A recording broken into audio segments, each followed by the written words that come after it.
Hello, everyone. Thank you very much for coming here this evening. My name is Pete Hoskin. I'm the Books and Culture editor here at Prospect, and we are joined by our guest, Lionel Barber. I mean, we say people need no introduction.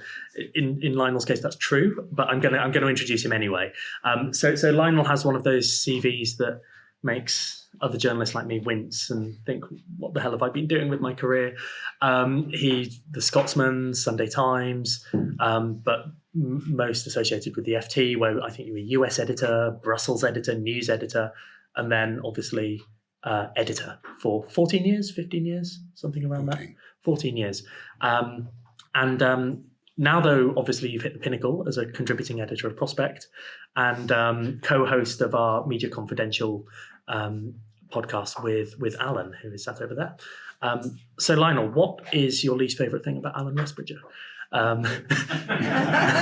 Sorry. He keeps commenting on my dress. I wasn't expecting an answer to that question, but I'm glad we have one. So I'm wearing a. Yeah. Well, now we know. To be honest, we're not actually here to chat about that beef that they've got going on. We're here to talk about Lionel's book, Gambling Man, which is a biography. In fact, it's subtitled The Wild Ride of Japan's Masayoshi Son. I think, actually, Lionel, we should probably start with sort of basic definitions almost. At one point, you described Son as... I think you say he's perhaps the most powerful mogul in the 21st century who isn't a household name. So, assuming that maybe not all of us around the table know who he is, can we have like the one paragraph sort of definition of Son? So thank you, Peter. And thank you, Alan, co-host, for allowing me to talk yet again about my book, which I spent 3.5 years doing. Masayoshi Son. Well, he's controlled at various points in his 40-year career $1 trillion of assets. He's been the most important and biggest investor in China as well as America. He's a guy who invested early in Alibaba, 20 million, then 80 million, and then turns into $140 billion. He bought one of the best, British technology companies, walked through an open door a few weeks after Brexit. That's Arm Holdings in Cambridge. We will very much get He into paid 30 billion. It's now worth 140 billion. He invested early in Yahoo. He's been also a figure, this astonishing period of hyperglobalization, borderless finance. He's borrowed cheap, invested in hundreds of companies, and he's made and lost several $1 billion, $50 billion fortunes. He's now worth about 35 billion from nothing. So that's kind of, he's not well known. He's Korean Japanese, based in Japan, an enigmatic figure, somebody who you feel is present because you've heard about him, but he's elusive, as I found out. When did he first get onto your radar? Because he's been sort of known, as it were. He's had a public face for, roughly about 30 years? Yeah. Did you note him at the FT? Or is he a character that this isn't mutually exclusive. Is he someone that in hindsight you thought, actually, he's pretty interesting? He first came on my radar when we got a very angry series of letters from his PR communications team complaining about our Tokyo coverage of the company, and we were suggesting that some things were not as transparent as they might have been. So I tend to have a sort of, as I'm sure Alan did at The Guardian, a sort of irritation index, troublemakers. And I looked at it and we kind of went back and forth and we didn't apologize, but might only quite. And I thought, I don't know. And then I read a bit about him and I thought, he seems to be doing a lot in the internet space. He really came down on my radar when I was at the Sun Valley conference, and he turned up with Pepper the robot, which is this kind of white thing that was buzzing around, and he was saying, "This is the future, robotics, and here's Pepper." And he was escorted by somebody who I did know, called Nikesh Arora, who is one of the several brilliant, talented, ambitious, quite chippy Indians who made a lot of money working for Masa. And Nikesh thought he was going to be Masa's successor. Anyway, I bumped into two of them. They looked like they got married. And about a year later, it all blew up. So that was when he first came on my radar. And then he bought Arm. Yeah. And he wanted to come to the FT and make his case. Is that also when you were thinking he'd be a good subject for a book? No, I had no idea. Okay. About writing about him as a biography, because I wasn't. First of all, I was editing the newspaper, and that's quite busy. It starts at sort of 6:15 and ends at Yeah, I hear that's a big job. So no, you haven't got time. If you're going to do an editor, you don't have time to write books. So after I finished my time at the FT after 35 years, I thought, well, I'll get the FT out of my system by writing some diaries about what it's like being the editor. Then I wrote this book, which was rather pompously called The Powerful and the Damned. Not my title, I have to say. I love Penguin, but they wanted this, The Powerful and the Damned. And, I thought it was better. This conversation never happened, but they thought it was too flippant. So then I got the FT out of the system, and I thought, I want to write a book and a biography, because I'm not Martin Wolf. I can't think about the future of the world. I'm not an economist. So I'd really like to write biography, and I need to find the right character. And I thought, nobody's written about Masayoshi Son. He's a global figure. There's no Western biography. And crucially, money. This man was the richest man in the world for 3 days. He was richer than Bill Gates, Rupert Murdoch, all of these characters. And then he lost 96% of his wealth. And that's an incredible story. Yeah. So how do you do it? I mean, and I've always, because I've been a business financial journalist for a long time, that I kind of thought, if there's that amount of money, there has to be a story. There's just got to be a story. Where did the money come from? How did he lose it? What is the motivation? Who is he? So that's why I decided to do Masayoshi Son. I think you're being a bit self-deprecating though, because yeah, I'm always self-deprecating. Media confidential. But anyway. Alan's doing that Yeah. gesture. Because you say you're not like Martin Wolf, you're not an economist, you're not in the art of predicting the future. But this is a book about the future, and it's also a book about the past. It's about Japan. It's about the 20th century, 21st century. Did that draw you to him as well? No, well, Peter, you're being very kind. I mean, look. I'm always kind. Carry on. I think if you write a biography, what I guess I'm talking about is you are focusing first on character and motivation and who is this person. But obviously, if you're going to succeed, hopefully in writing a good book, the context is very important. The character's not operating in isolation. So what's going on in Japan, for example, in the 1950s when he's born? Well, we should talk about where he came from. I mean, very briefly, he's a Korean Japanese. Korean Japanese are treated as non-people. I mean, they are in the underworld economy. He was born on the edge of a shanty town. His grandfather first came to Japan in 1917 when Korea was a colony in Imperial Japan. It wasn't independent at all. It had been conquered, annexed. So you then go through this period. The Koreans had a terrible time in the war. They were conscriptive, put in forced labor, rape. Terrible.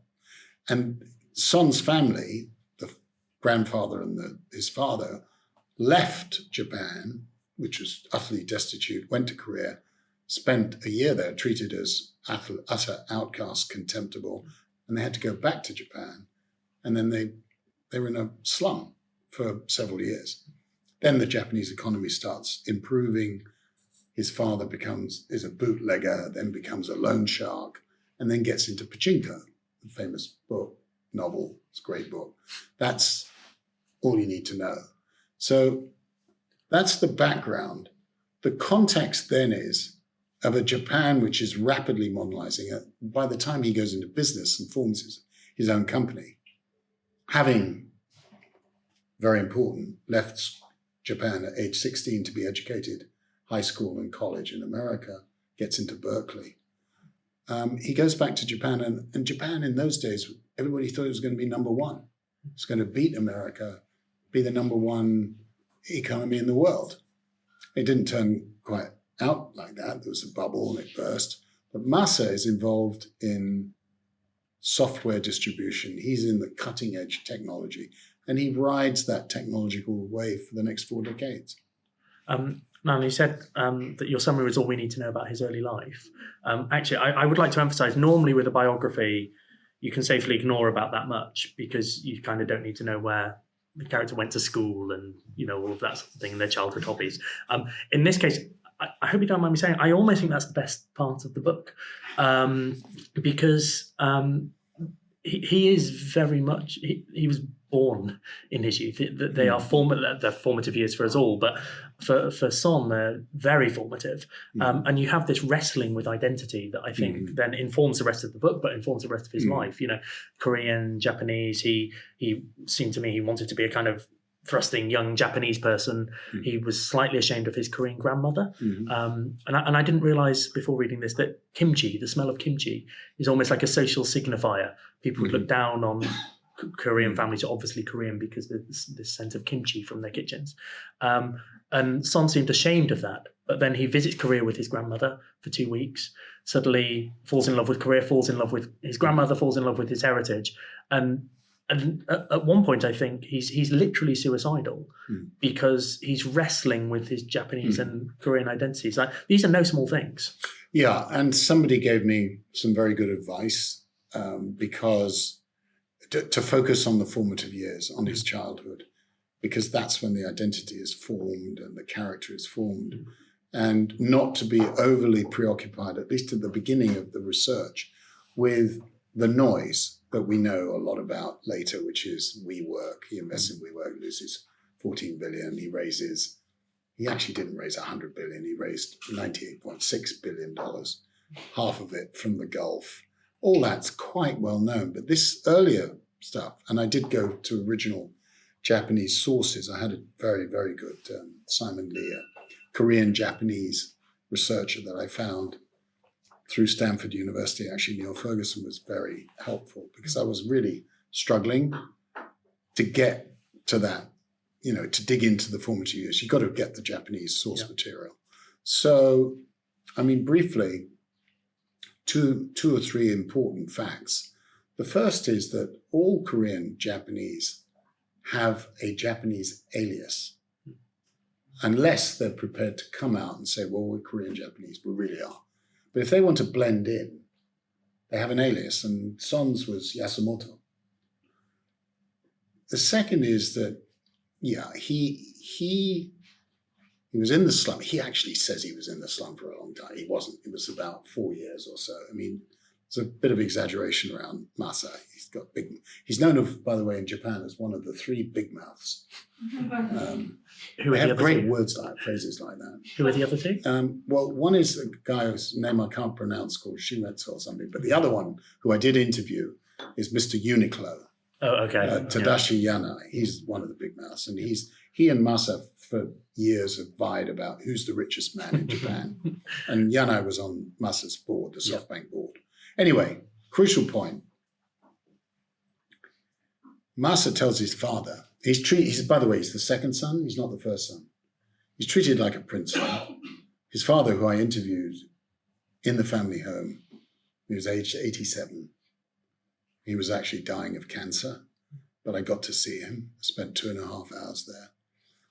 And the home is like a shrine to Masa, with, baseball team he's owned. And he's a painter, by the way. Masa, he's a very gifted painter.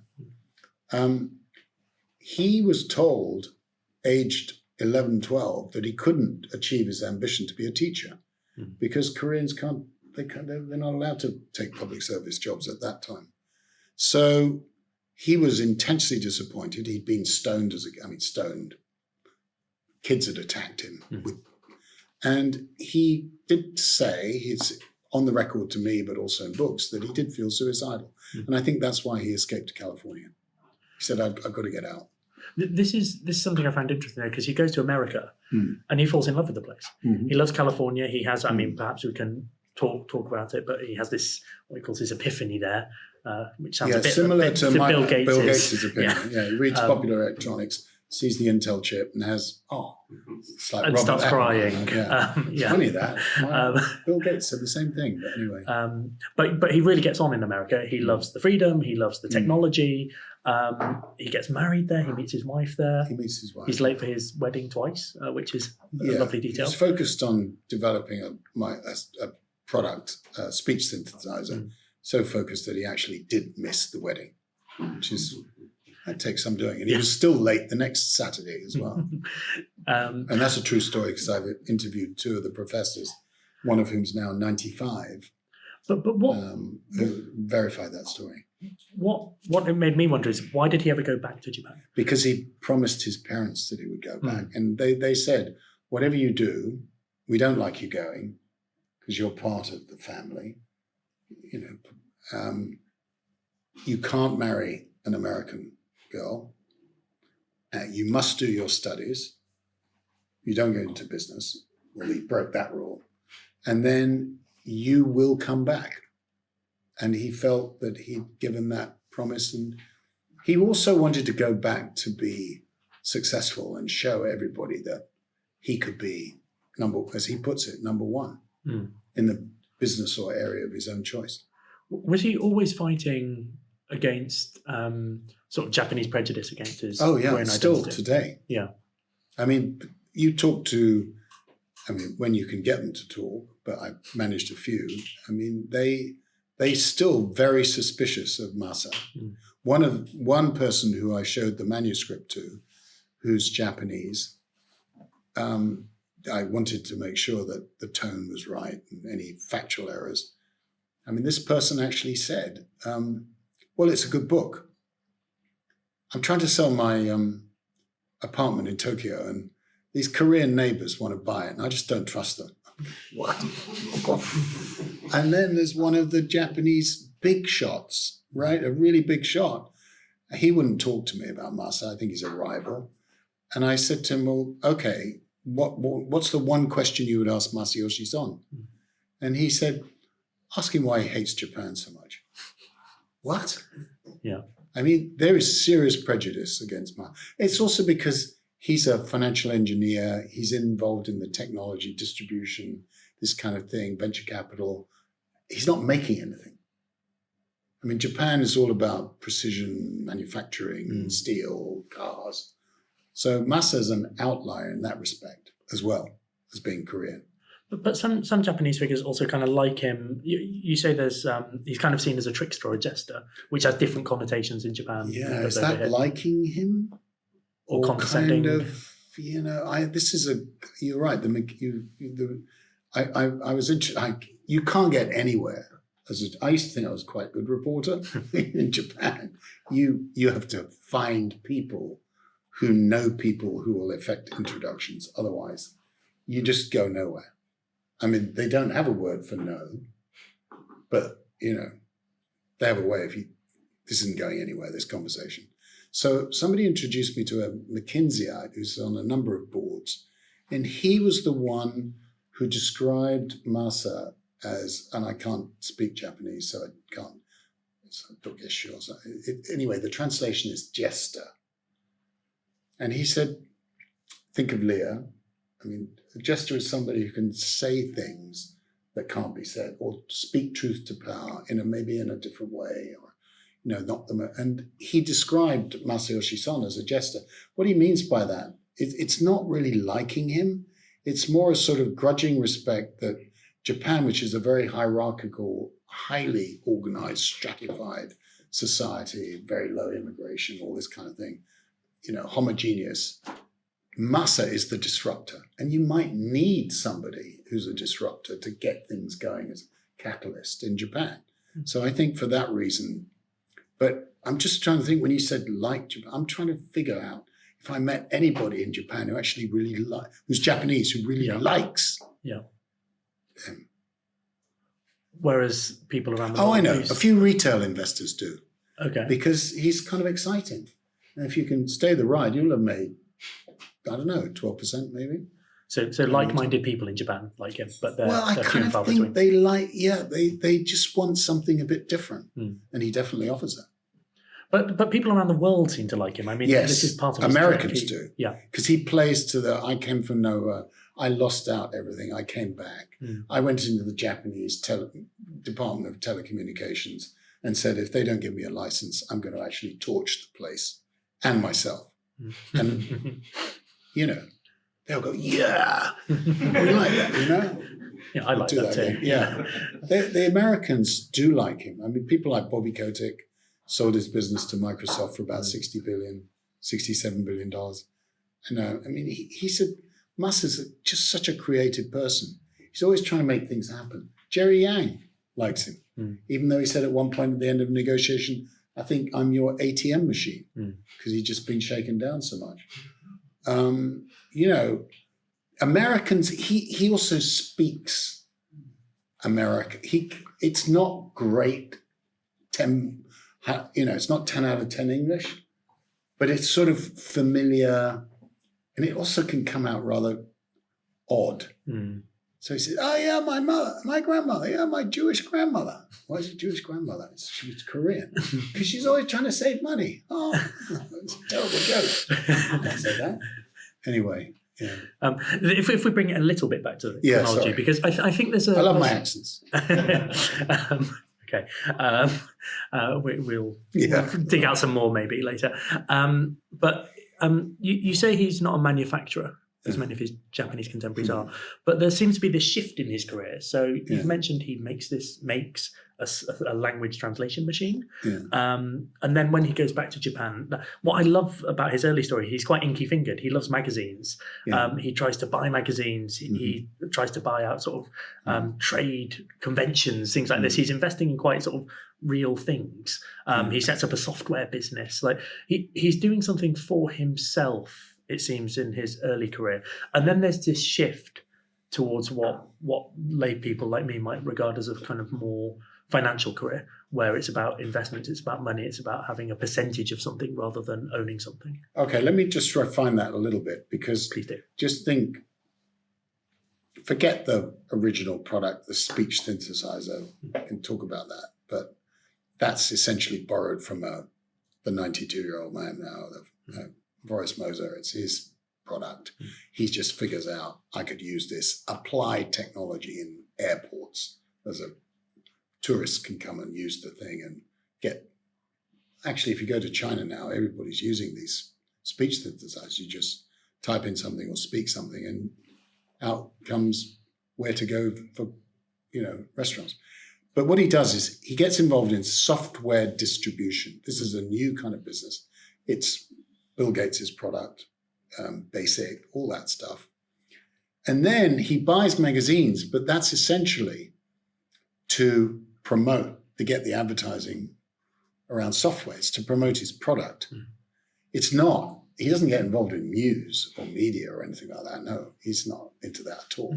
It's all about bolt-ons. Then he buys a trade fair, but that again is to find out, it's a sort of sentry position in Silicon Valley. Where's the tech development going?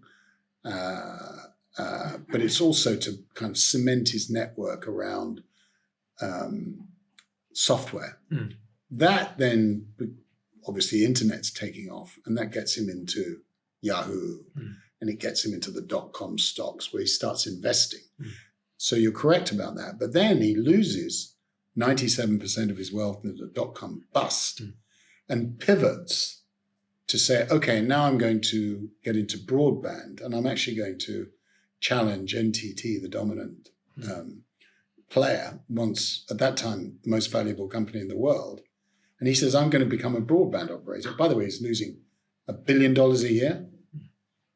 It's pretty incredible that he was kept going during this time. He lost 97% of his of SoftBank blown up. Then he goes into mobile phones, gets the iPhone off Steve Jobs that he also part of the network. So he's sort of in that area. He's an operator of businesses. He's doing a bit of dabbling on the side.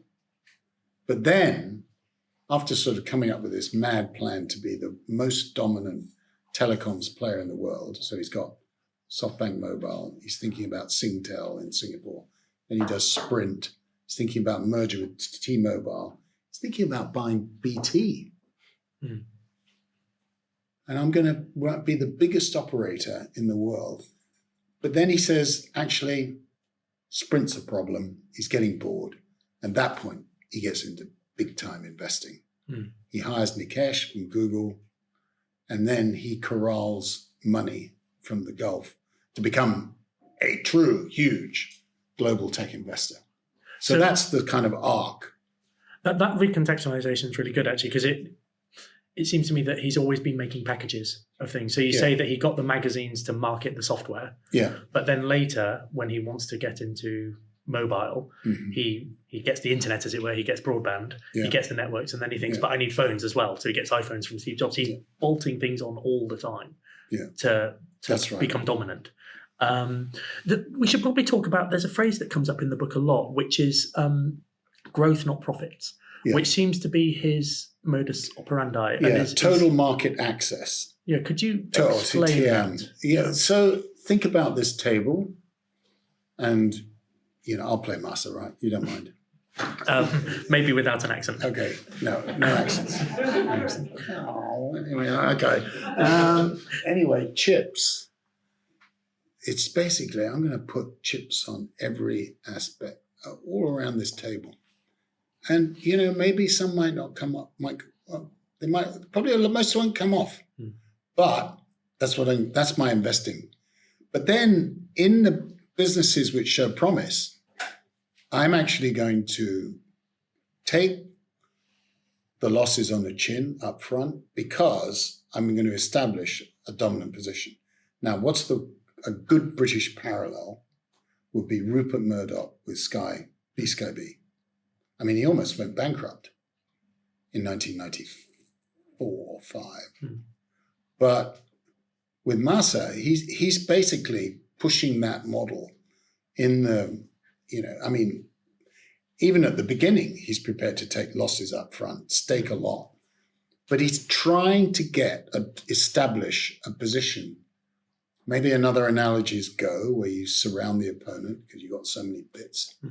And I think, look, he's you've got to hand it to him. Think about Amazon is another example. 98, they were loss-making. Amazon was loss-making for several years before it got to the position it did. So what do you need? You need, one, cheap borrowing costs. Japan, the bubble crashes. They've got easy monetary policy for more, 15, 20 years, record low interest rates, so you can borrow cheaply. Then if the yen is strong, you can buy yen, borrow in yen, invest in dollars, buy American assets. Then you need to have good banking relationships. And also I describe in this book, he also disrupted the Japanese bond market, which he got favorable terms on for borrowing as well, raising money. And he's constantly raising money in the bond market. So for all these reasons, I think he has a sort of rather modern, ahead of his time approach. To what makes sense. To what extent should we look askance at this, though? Because there's probably a traditional... Askance? What? Well, there's probably a traditional form of investing where you have money behind you, you find a safe bet, you put your money in it, and you watch it grow. Nothing's safe, Peter, in this world. Whereas he bets big, he doesn't mind borrowing, he borrows a lot, he loses a lot.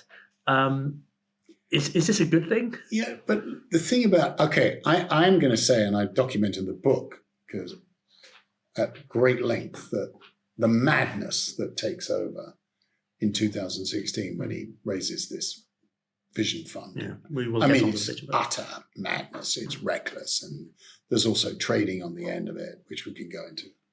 But if you're thinking about Masa's general approach, and I think a lot of people miss this, he does have solid businesses.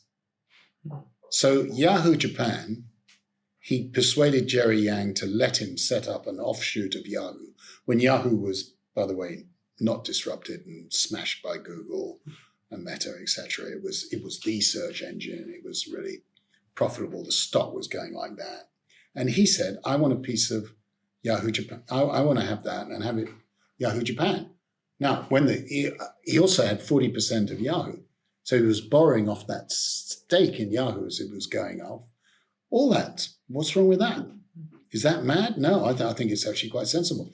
Then he's got a sensible broadband business, and he bought Vodafone Japan, that, by the way, was the also ran. The only thing going for it was it had David Beckham as the marketing campaign. I was going to do an accent then, but there we are. And there's this magnificent, I thought it was a very funny scene. Vittorio Colau told me this, that Vodafone Japan was such a crap company. And it was number 3. Vodafone was buying Mannesmann for $200 billion in Germany. It was the biggest, at one point, the biggest telecom mobile phone operator in the world. It was buying everything. But they didn't really bother about Vodafone Japan. So Vittorio Colau came along with a Sicilian and a Spaniard. They all get into Japan, and we've all, I used to do this. You just absolutely, and Bill Gates describes it in the book, you're absolutely knackered. You've got total jet lag, total fog. You haven't slept. You go into some meeting, there are all these Japanese around the table. You can't understand a word. Everybody wants to drink. And you feel crap the next morning, and this whole thing happens again. So anyway, Vittorio goes along for this McKinsey style, what do we do to get closer to the Japanese consumer? They're all brain fogged.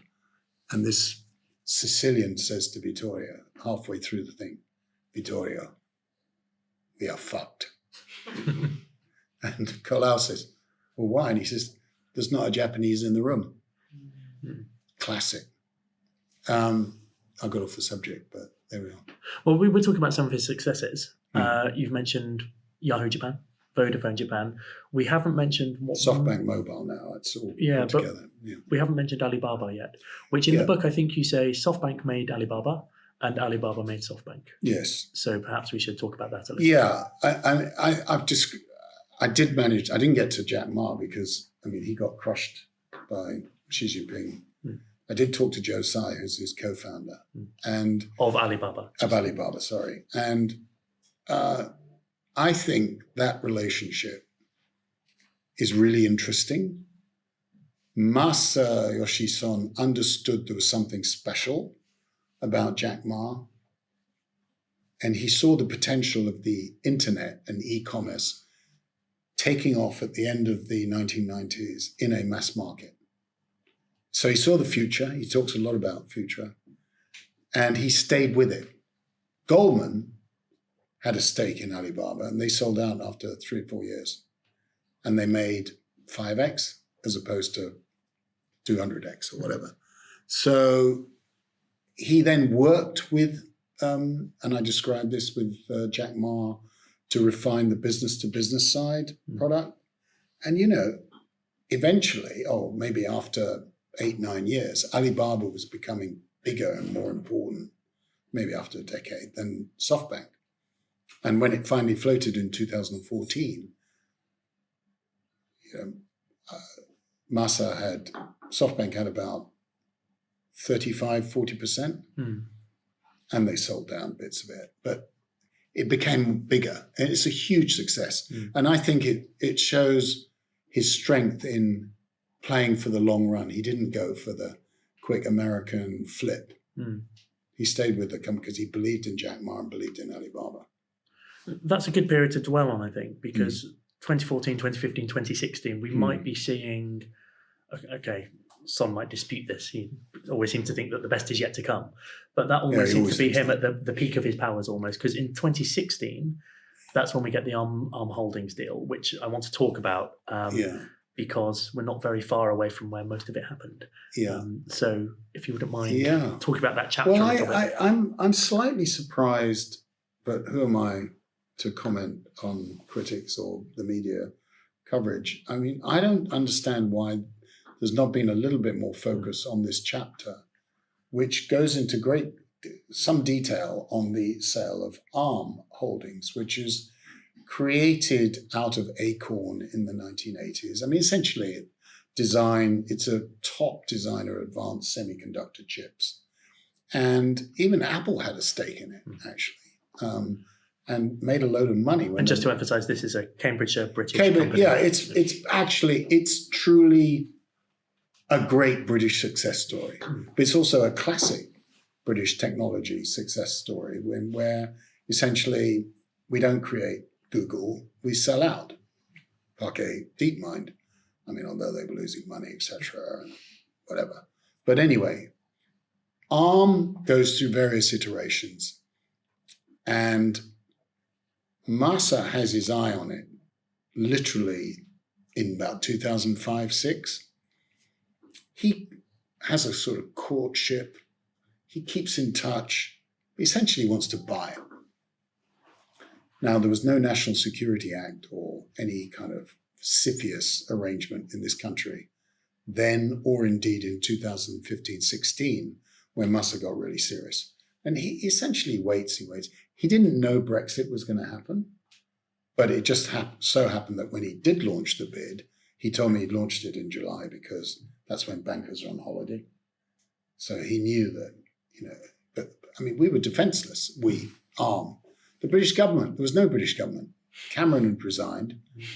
And so the terms of the deal were negotiated by Jeremy Hayward, the cabinet secretary. Mm-hmm. And Masa got thanks to Simon Roby, Sir Simon. He's known as, by the way, Sir Suspenders. This is the guy that hired George Osborne to work for Roby Warshaw, the boutique investment bank in London. And Simon Roby is also long-term friends with Jeremy Hayward. Very much so, through their Morgan Stanley days. So Roby, quite right, Peter, and Roby arranged for this meeting, just Masa and Hayward. There's no government. Cameron is giving his last speech in the House of Commons. I mean, I went through this TikTok, exactly who was where. And it was Hayward. And Hayward, by the way, again, I document this in the book. I mean, he was involved because he fancied himself. He spent a bit of time at Morgan Stanley. And we shouldn't speak ill of the deceased. He died tragically of cancer. But he was making policy on this, and he was negotiating the terms. Now, could you argue that the terms were onerous? Again, not really. I mean, they were keenest to protect Cambridge as their headquarters. They wanted employment guarantees. Well, it wasn't on engineers. I mean, as somebody said, it was just the number. We could have hired gardeners. Get to the number. And then, seriously. And then the other thing that he didn't do is think about, well, do we know that SoftBank buys things and then they basically flip them and IPO them and then sell them? That's what he does.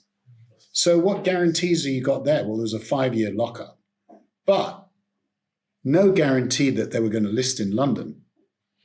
And in fact, they ended up listing in NASDAQ. Anyway, it was sold for 32 billion. All the city fell over.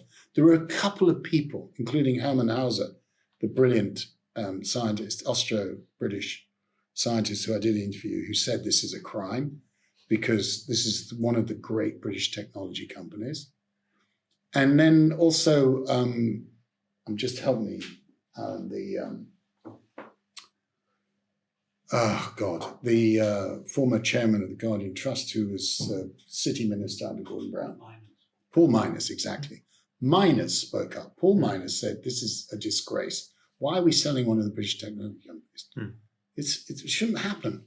But of course, he offered all cash, unconditional deal. And we just blew and that's why the title is called Smash and Grab, because the British government, everybody was just blown away. I think that there's two great And I details. do criticize Hayward a bit, yeah. But also George Osborne. I think he got a meeting with Osborne. I interviewed. Which was Osborne's last ever meeting as Chancellor. It was his last meeting, and he thought he was going to stay on. under Theresa May. But Osborne then discovers he's being fired, and it's his last day in office, and this little Japanese fellow comes along with Stuart Chambers, who was the chairman of ARM. And they have this slightly awkward meeting where Osborne's thinking, why am I seeing this guy? It's my last day as chancellor. Well, one of the reasons is, guess who was hired then to join Warby Warshaw by Simon Roby, George Osborne, just in case you didn't get that. Yeah, that's how it worked. And then there's this surreal meeting, which Chambers described to me, where they go and see Theresa May. And it's a very awkward meeting, as it always is, because that's the way she is. But, and I know from personal experience, it's really difficult. It's like you sit there. Who's going to say the first thing? It's really... Anyway, Chambers decides to say, I'm very happy you're here, and I do understand your industrial policy. And May thinks he's talking about a Mandelsonian sort of new Labour industrial policy, and sort of freezes like the Medusa. And the meeting ends shortly thereafter. Anyway, they kept their promises on the jobs, but they were trying, to merge with NVIDIA, which is this advanced chip manufacturer that's worth $3 trillion now. ARM would have just been swallowed up. There were no guarantees on that. I mean, 2019, the lockup period hadn't expired, and Masa was dreaming. He was actually dreaming within months or a year or so of just merging ARM with NVIDIA. The regulators didn't allow it, in fact. Anyway, it's worth now 140 billion. I'm slightly conscious of time because we want to open out the questions as well. So I think if we fast forward, as it were, to Vision Fund, because I think constantly Son is rolling the dice, up and down, up and down. Yeah. And the Vision Fund, which we should explain, seems to be where he very much loses his luster. Yeah. He raises a hell of a lot of money, but loses a lot of his reputation and goodwill in the process. Yeah. He wanted to create 10 vision funds of $1 trillion. I mean, these are castles in the air. And originally he went to Saudi Arabia or the UAE and, it was Qatar, and said, I don't want to raise a 10 billion fund, which, by the way, most venture funds were about 5 billion. He said, I want to do 100 billion. The Saudi with him almost collapsed of a heart attack. I think that's the peak of his power, not 2014, because 2017, every person in the world, I describe him meeting Warren Buffett. He goes to meet Elon Musk. I mean, this is the guy with the money. So that's the peak of his powers. And it goes wrong because it's too much money. How do you can make big money off a small bit, but you don't make big money off a big bit. Because you have to, it's a hell of a thing to move the needle. And also everything is going out the door. People are being measured about how much money they're just spending as opposed to the quality of the company. It's just too much, done too soon, indiscriminately. There's some things that are, but most, as one of the guys says, there were just too many shit burgers. That's a technical term.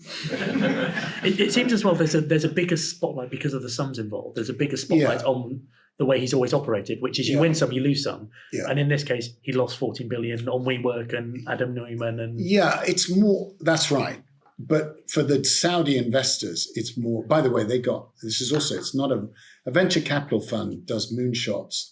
They give a load of money out, but they're looking at startups. Here, these were semi-mature companies like Uber, but he goes and invests in Lyft as well. He likes to play off one and the other. And WeWork had been around for sort of 5 years. It wasn't a startup. So what he was doing is force feeding. It's sort of turbocharging companies and just giving them a load of money. Like Herman Narula, this is the kind of craziness. Herman Narula, imagine, goes from London to Tokyo hoping for 50 million. And Masa says, no, you can have 500 million. I don't need 500 million. No, take it. That's what's going on. It's mad. But also the other difference in this vision fund is he's giving the LPs, the limited partners, a guaranteed 7% return, a coupon. That you don't do that in venture funds. You have companies that succeed or fail. And with WeWork, he didn't want it to fail. So he's staying with the company. So it broke all the rules. That's the story. I suppose we should probably end this bit of the evening, at least, with talking about where he's at now and where his future is. Because I think as you progress through the book, actually, Son's own voice and your conversations with him come out more. He seems quite despondent, but also hopeful. It's this odd mix. So there's some great lines where he keeps saying, "My ambition is mediocre." He talks about, "I've led a shitty life," quote. And he thinks, at one point he says, "I'm not Bill Gates, I'm Napoleon." He wants to build an empire. He doesn't want to be like a tech CEO. Yeah, or Emperor Din. So he's failed, or he's failing on his own terms, but the next great hope is there, and that is. Yeah, I think he does this kind of self-deprecation and feel sorry for me stuff, and my life is mediocre. Is partly to get a bit of sympathy, but it's also to sort of inspire himself to greater things. One of my sources described him as sort of Sisyphus. You could say he's Icarus because he gets too close to the sun, 98 billion, don't know what to do with it, and blows up. But actually, I think it's Sisyphus is better because he's constantly kind of, this is why I got to do this, I got to make money, and then bang, boulder falls down, he's broke again, or he's near broke, and then he starts all over. I think now. When I interviewed in the last interview, it was October 23. Yeah, he was feeling a bit despondent. He was on his sort of plotting the comeback because he almost got wiped out in the COVID pandemic, got into real trouble, and he would have been in very serious trouble without the central bank intervention, easy money. Now he's got a smile back on his face. He's got 550 companies, stakes in them all.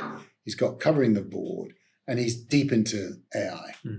And, he invested 300 million in Sam Altman's OpenAI. He's invested in Anthropic. He's definitely made that play. What you've got to say, though, is why wasn't he doing that in 2018-19? Why wasn't he spotting these companies then? And the answer is because he was flush with money and he wasn't discriminating enough. Lionel, I think at that point we'll end my bit of the Q&A and start opening it out to people. I think we've got probably about 10 minutes. And then also Lionel's going to hang around a little bit to hopefully sign some books as well. So questions, please. Oh, and I should also say, I might repeat your questions because we're recording this. And if you're particularly quiet, I want the microphone to pick up the question. Any questions? So did you mention that Acorn, which led to ARM, existed partly because the BBC introduced the BBC Micro, which Acorn then became the supplier of? So actually, all the credit for this should come back to the BBC. I didn't mention that, but I do. It's Mayo Mazzucato makes that point, that here's a sort of old industrial policy that really worked. I mean, you had a major consumer product that was a mass consumer product. BBC was a very important role, yeah. I agree with that. So then we should ask, well, where is the BBC robot? Yeah, Pepper never made any money though, and I think that, look, after that first introduction of the Acorn computer, those Commodore, Apple, I mean, they were getting into trouble, so they needed to sort of move on, and that's how they then moved more in and made a big bet on semiconductor chips. I should also say, actually, I'm going to ask another question. You compare the loss of ARM holdings to Brexit and say, like, sacrificing our semiconductor future may be an even worse decision. Yeah, well, that's actually Herman's point. Oh, apologies. But I was happy to borrow it.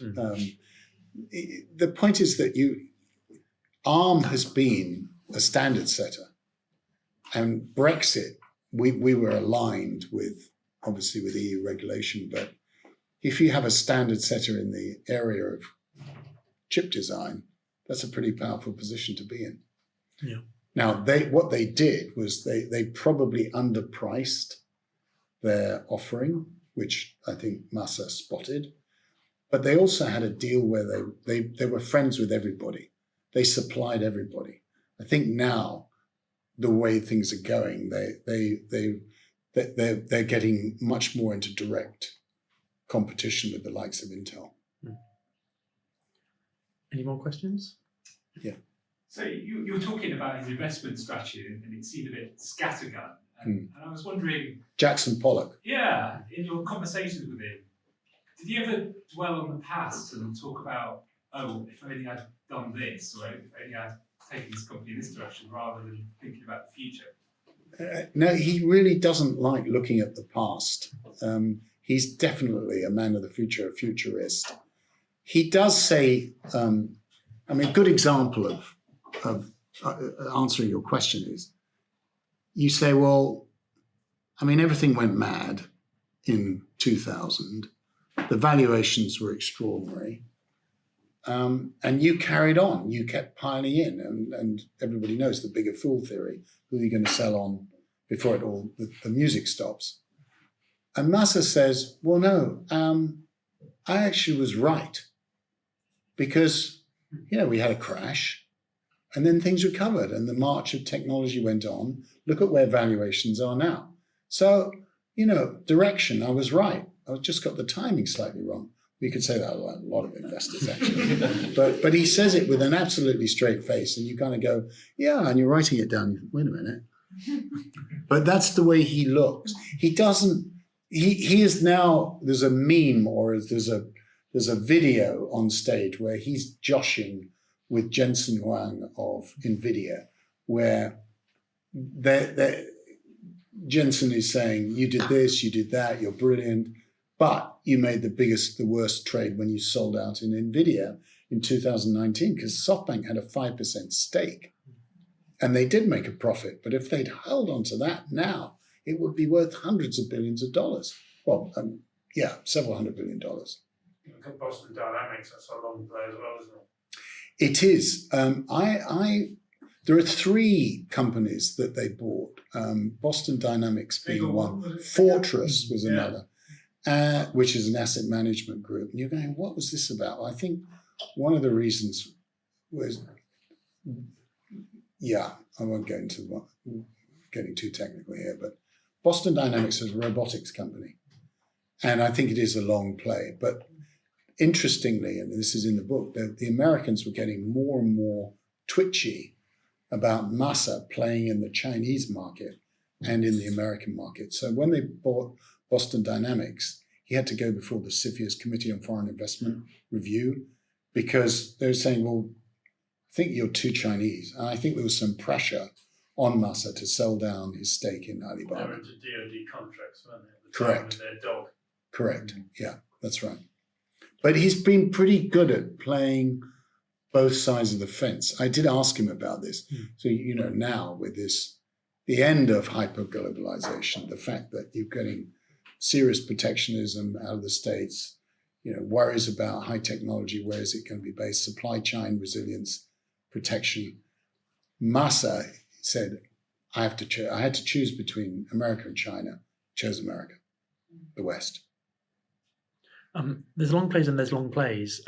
A few times you mentioned that he does 300-year plans, which I find amusing. Yeah, again, there's slight hyperbole, but then somebody pointed out that if you think about it, there are 500-year-old Japanese companies, some liquor company that's 500 years old. These family companies certainly go back 150 years and more. So it's not, we kind of make fun of it. But he loves to sort of talk about, he'll engage in what's life going to be like in 100 years' time. He talks about humans being able to communicate in dog language.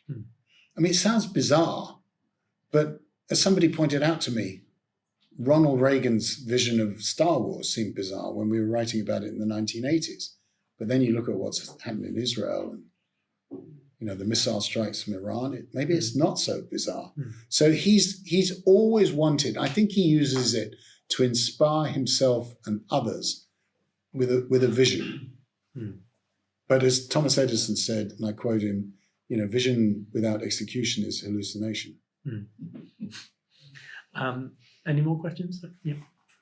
I'm just, you started off kind of speaking about his early life and saying one of his big motivations was almost this kind of chip on his shoulder. Mm. He wanted to go back to Japan to prove himself as equal or better than his Japanese counterparts. And as a man who's effectively to the outside world kind of proved himself 10 times over and achieved everything anyone could dream of, what do you see as his late stage motivation for him to keep on going, to keep on climbing up that mountain despite the boulder falling back on him plenty of time? Well, he wants to stay on at SoftBank and run SoftBank, and successors, I don't see any. But I think he's also just incredibly curious. This is for real. I mean, I think some of the pantomime stuff is not for real, and it's to distract you from what's really going on. He's a great person for he's a student of Sun Tzu with the art of war and deception, but behind that, he really cares about technology. He's a techno-optimist and the application of technology. I think he's really fascinated from an aesthetic point of view, but also a practical point of view. And he wants to make a difference. And I believed him when he said, I asked him what his legacy was what he hoped his legacy be. And he kind of said, artificial general intelligence. Can you not do better than that? That's the quote at the end of the book. But he then talked about this and how it's going to change everybody's lives. And he wants to be part of it. But I think it's also, that's the vehicle for him remaining relevant. So, I was going to ask you, to what extent would you say he's a strategist, or is he just someone who's able to react quickly in the moment and moving with the times, or maybe a combination of both? Well, I do think it is a combination. I mean, people do make fun of him because he can be extremely reckless. I mean, serious people say he's a gambling addict. I mean, he just can't stop being at the tables, and he can't resist putting money here, there, and everywhere. But I think he is a strategist. I think he understood that if I do broadband, he understood the mobile internet, that was the coming thing. He did. I mean, I think he exaggerates the meetings with Steve Jobs where he claims he designed part of the iPhone, but he understood that the iPod was only the beginning. It's a musical device. I think if I connect it to the internet, there can be all sorts of things around that where I can deliver extra services to the consumer. And there are enough serious people that I've interviewed who do say he does think ahead and plots big. And the reason for saying that is because he thinks so big. I mean, he really does talk about $1 trillion company. He really does talk about being number one and how to do it. So I reckon it's both. And if that sounds as though I'm being too soft and starry-eyed, I would say yes, but the flaw is he's incredibly impetuous and he has this weird thing with people like Adam Newman where my toy is bigger than your toy, that kind of thing. And who's the crazy man? The rational in a fight, who wins? Crazy man or sensible man? Newman goes, crazy man. He says, yeah, right. No, that's like, as somebody said, it's like feeding him a monkey alcohol. Right, I think we probably wrap up there. Thank you. Lionel, thank you very much. Well, Peter, thank you very much. And congratulations as well Thank on you. a terrific book. Everyone, please pick up a copy. There are copies here. Ask Lionel to sign them. And I should also say you're in Prospect headquarters today. So please check out our website for our magazine. It's a great Thank you. magazine, yeah. I've had a connection with Prospect, which goes back a number of years, and I'm very happy to be occasional contributor, but working with Alan. Thank you, Peter. Thank you, Lionel.